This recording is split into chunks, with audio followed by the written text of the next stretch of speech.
This is the story of a sentimental journey. A journey against time, a journey against death. It's a story with many beginnings. One of its beginnings took place in the city of New York at a Sutton Place apartment, day before yesterday.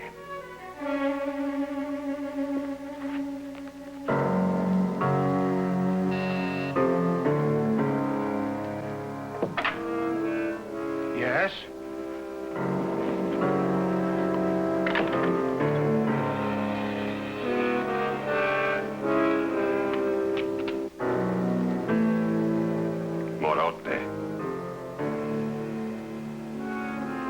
You try inside. I'll make everything fine with this man.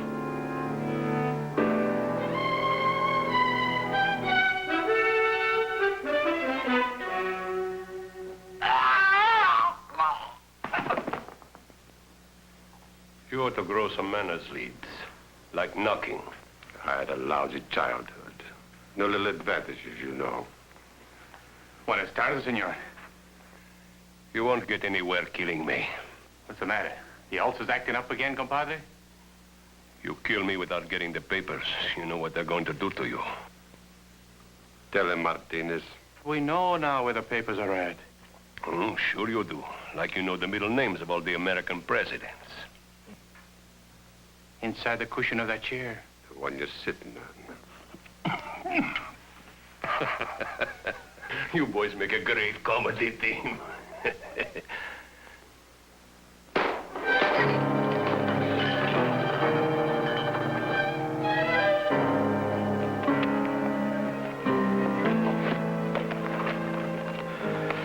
Jackpot. Now we get Senor Wallace? Yes, Martinez. When we find him, we'll get him good. Real good.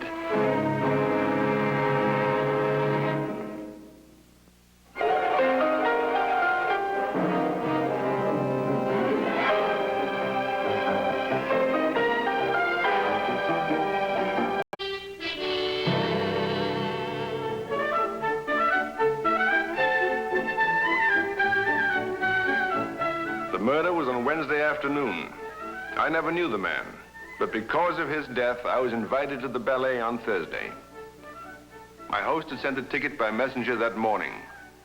Right after he telephoned and told me he had a check for me. A check for $25,000. He'd neglected to mention his name. Your ticket will be at the box office, he'd said, and hung up.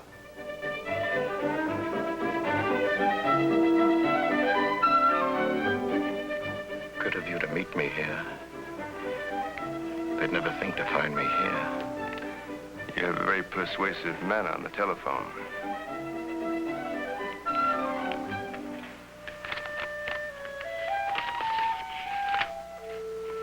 It is for $25,000, isn't it? And certified. That goes with a job. And quite suitable to today's high cost of living. In this case, Mr. Markham, the high cost of dying. What does one have to do for such a well-rounded sum? Drive to Garden City in the morning, pick up a girl at the Montclair Academy, have her in San Francisco at the Mark Hopkins Hotel for a meeting with her father by noon, the 10th of May. It's 4 days. You can do it now in 4 hours. Then bring her back to school. You saving the kicker for last? You remember the name Stephen Wallace? The girl is his daughter. But he's dead.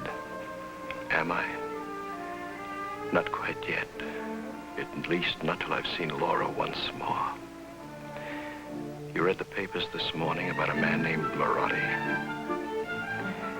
When I went before the Mafia 6 years ago and told them I was through working for them, I also told them I had scattered my records among 5 men I trusted for my life insurance. It took them all this time to find the men and the records. Marotti was the 5th. Now, if they find me, they can kill me, and no fear that any evidence I had will ever reach the Department of Justice. Why didn't you keep the papers with you? Every man has a breaking point, Mr. Markham. If they found me, I didn't want to discover mine. I thought by scattering the records, not letting them know who the custodians were, they'd let me alone. That someday I could come out in the open again, reclaim my daughter. I know now that was a dream. If you knew how I ache to see Laura, how I hunger to hold her hand, look in her eyes and see for myself that things are all right with her before they kill me. They're watching her, of course. Like the Hope Diamond. The minute you take her out of school, you pick up a shadow. I don't want your check. I understand. And I don't blame you. There are many deserving charities in New York for children whose fathers are dead. Spread it around among them. Laura will be in San Francisco, Mr. Wallace.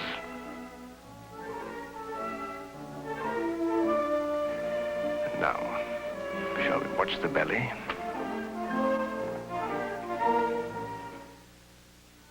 Laura's school was really the beginning of the journey. And I'd been given the width of a continent and 4 days to see that we made it safely. I thought it ought to be enough. It had to be. I'd made preliminary arrangements with the headmistress of the school without being sure at first of how much she knew. It's just that I'm frightened. You see, I know who her father really is, but I'm the only one here who knows. Excepting Laura, of course. Well, Laura thinks her father was in government service.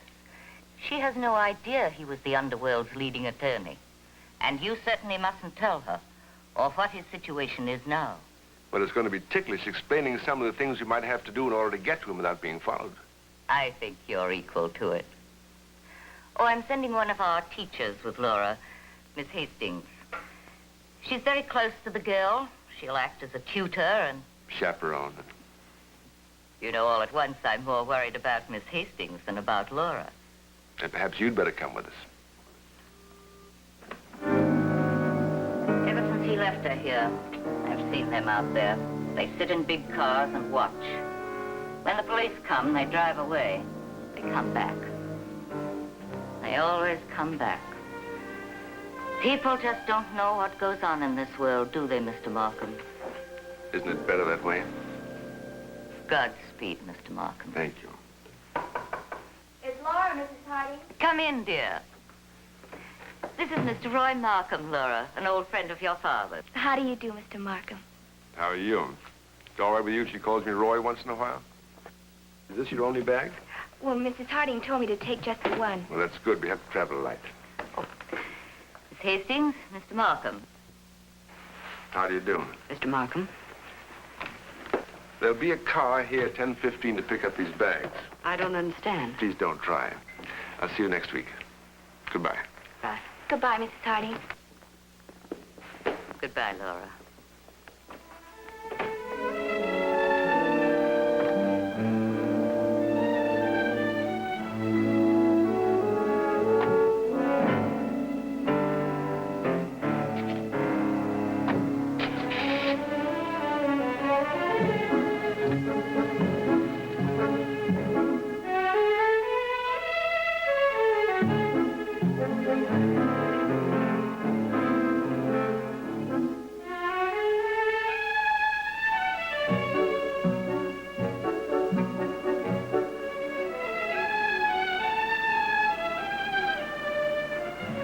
Smell the wood smoke?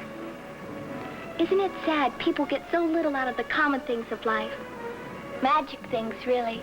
The sun on the road, the wind past our windows, the trees out there. Chinese poet had a name for that. The world's dust, he called it. The older we get, the more we find ourselves choking on it. Our eyes run, our ears ring, until at last we can see nothing, hear nothing. I like that, what you just said. I like it very much. I think that's why I hope I never grow up. I like you, Roy. Do you mind? Oh, I'd mind if you didn't. How about you, Miss Hastings? I'd like him a lot more if he'd come off the Chinese poets and tell us where we're going. Ah, pragmatist. I suspected that from the start. A what? Someone with both feet on the ground, dear. Are we being followed? You'll get used to it. Why? Why will you get used to it? Why are we being followed? Well, Laura's father's engaged in some hush-hush project. And all kinds of people are apt to be keeping their eyes on her. So it's up to us to give them the slip. Cloak and dagger, anyone? I'd go over Niagara in a barrel if Daddy were waiting at the bottom. Did you ever try to remember how someone looks, Roy? Just from a photograph? After a while, all you can remember is the picture, not the person.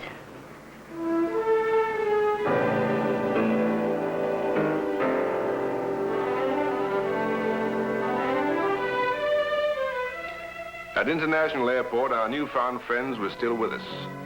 I was glad they were. I wanted them close. We left on Flight 927 for Kansas City, and so did they. It was a good, uneventful trip. We made it all together.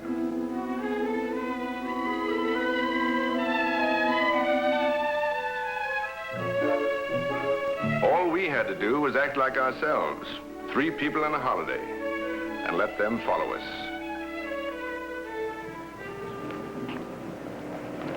I hoped the switch would work. If it didn't, there'd have to be another. Taxi?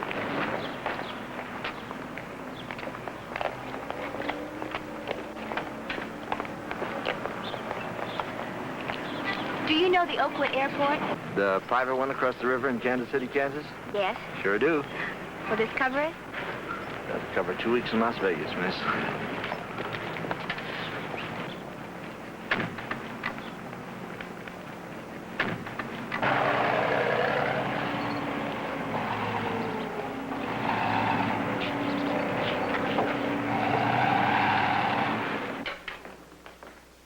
Attention, please. Attention, please. Flight 502 now loading at gate 5. Well, you girls did just fine. Oh, we don't expect money, Roy. But girls can always use money. Dinner and drinks instead, next time you're in town? I look forward to it. It'll be a Lulu. I'll return the uniforms tomorrow. So you go party in those and stay in until you hear the sirens. Sirens? Yeah, police or ambulance, one or the other. Attention, please. Flight 106 now departing at gate 7.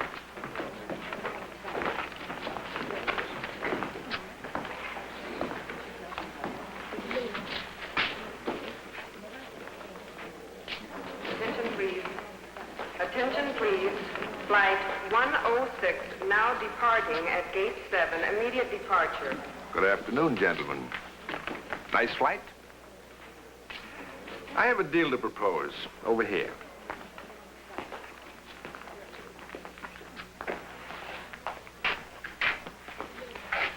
Smoke? Now I make everything fine.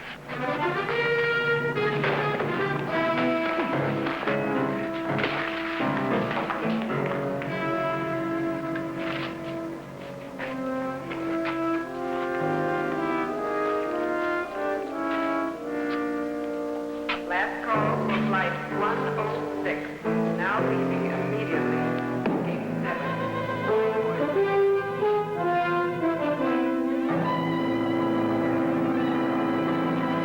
Plane and made a wide loop, almost up to the Canadian border, then down again. And we were in San Francisco at the Mark, and waiting to hear from Wallace.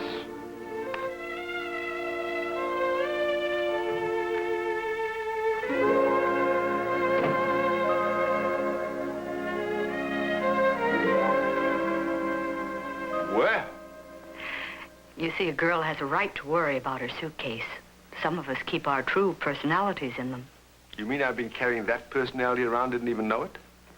Well, you were much too busy being G2. Well, there's a rumor that in a day or two, headquarters might hand out some furloughs. So how about getting out of the trenches and seeing Paris? The buddy system. Oh, sure. You keep an eye on me, and I'll keep an eye on you. You know, you say those words so easily, Mr. Markham. Don't they have a repetitive ring to your ears? Yes, but somehow they never bore me. Well, at least you're honest. I'll check with my maiden aunt. Oh, she wouldn't like Paris. Well, I'll ask her. I'm seeing her now. I won't be long.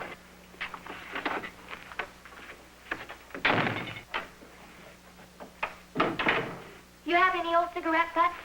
Tried the ashtrays? Oh, you only smoke 6. I need 8. Huh?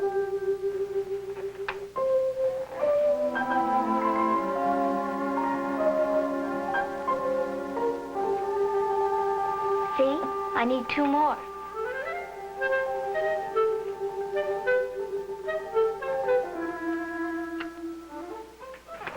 Thank you. Keeps them apart till the polish dries. Ah. Been quite a merry-go-round, hasn't it? Not much time to talk. With a select few, we really don't have to talk at all, do we? You know, for a finishing school girl, that's a uniquely finished observation. Oh, I'm a rebel. I won't face outward in elevators when they tell me. Things like that. Like it? Has wings on it. Daddy used to say things like that. He will again. Do you think he will come? He'll make it, honey.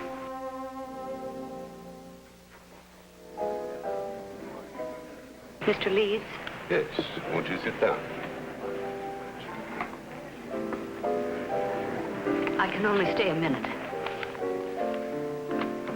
Go ahead. It's yours. And not the chicken feed that you got before. You still hearing those little voices? That conscience of yours? Mr. Leeds, I never listened to anything else Until we showed you what an easy buck is. People who listen to little voices should see a doctor. Look, kid, we put enough money in that envelope that you can buy Market Street and still get change. He was just as bad as the rest of you, wasn't he? I mean, he deserves to be punished. Bad? Who's bad? We're in business, that's all. In our business, you don't retire unless we retire you. Mr. Waller's got a little mixed up, so we have to straighten him out. Just a little misunderstanding between businessmen. Now, suppose you be a good little business girl, huh? You've come this far, giving us the call you'd gotten to Frisco. Now go the rest of the way. Just one more call when you find out where you're going to make the meet with the kid. Nothing will happen to her. What do you think we are? We've got kids of our own. Who wants to hurt his kid? All right.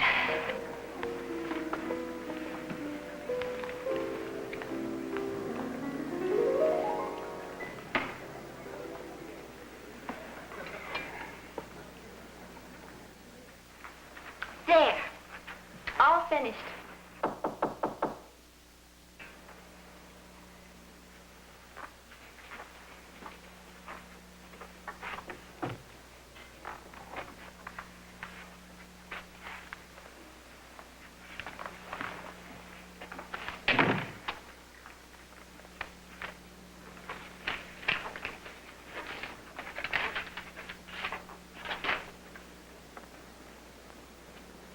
Tomorrow, Laura. In the morning. Early.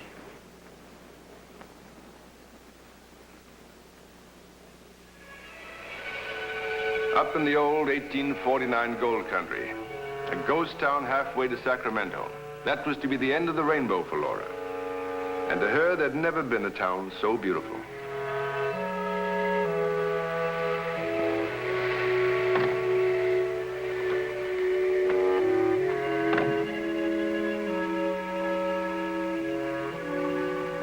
Well, we're on time.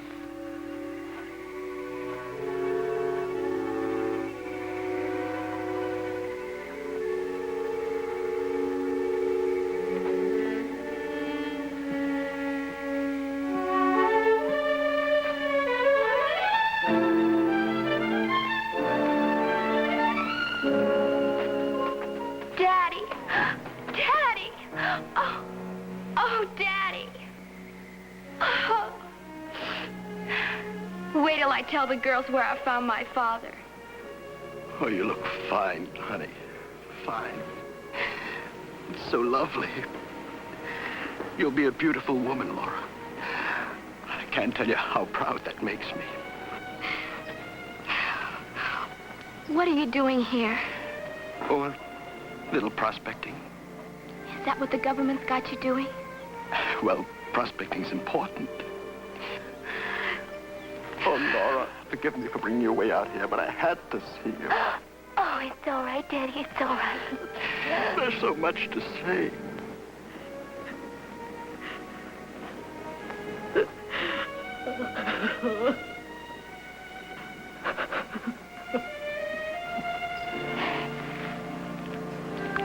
I know you would have seen me before if you could have.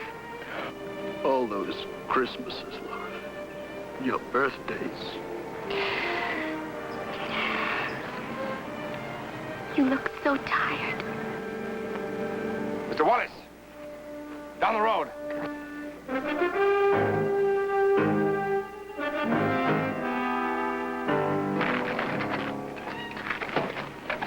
Sheriff, this is Markham. They found out where we are. Send those cars up right now as fast as you can. Get back to the car, Laura. How was the payoff, Rita? 30 pieces of what? High heel shoes? Wallace, come on! I'm going down and talk to them. You watch Laura. Come on, Wallace. Get her out, Markham. If you stay, you know what'll happen to all of us. We can try and hold them off. We got police cars on the way here. If it isn't today, it'll be tomorrow. I'm grateful to you, Markham, for what you've done. Here, take this. No, I don't want it. Take it. Daddy! Rita, come on.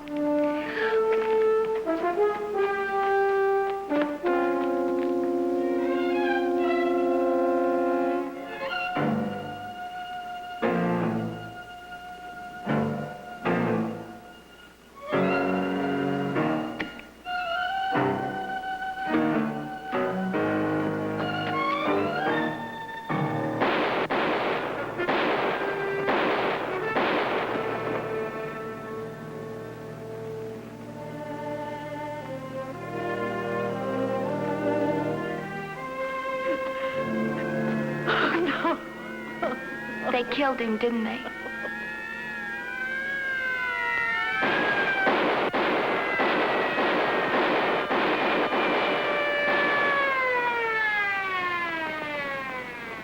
I know who and what my father really was.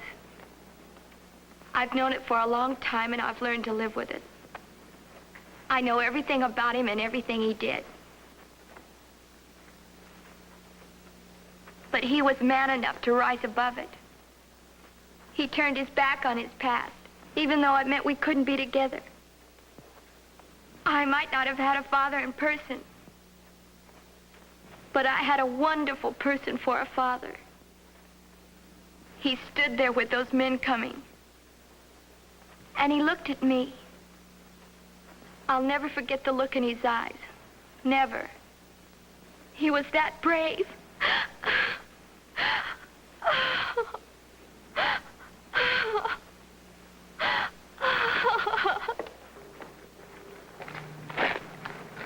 The girl might have been killed sitting in that car, Markham.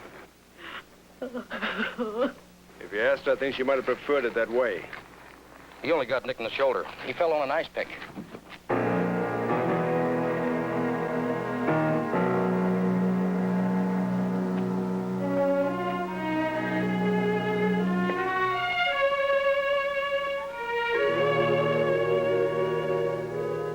Go ahead and cry, Laura. In that moment, it came to me that Stephen Wallace had not died vainly. He had left a strong young woman in his place. Shakespeare said it better. Here is my journey's end. Here the very sea mark of my utmost sail. Wallace had left his sea mark at journey's end, after a long, hard reach against the wind.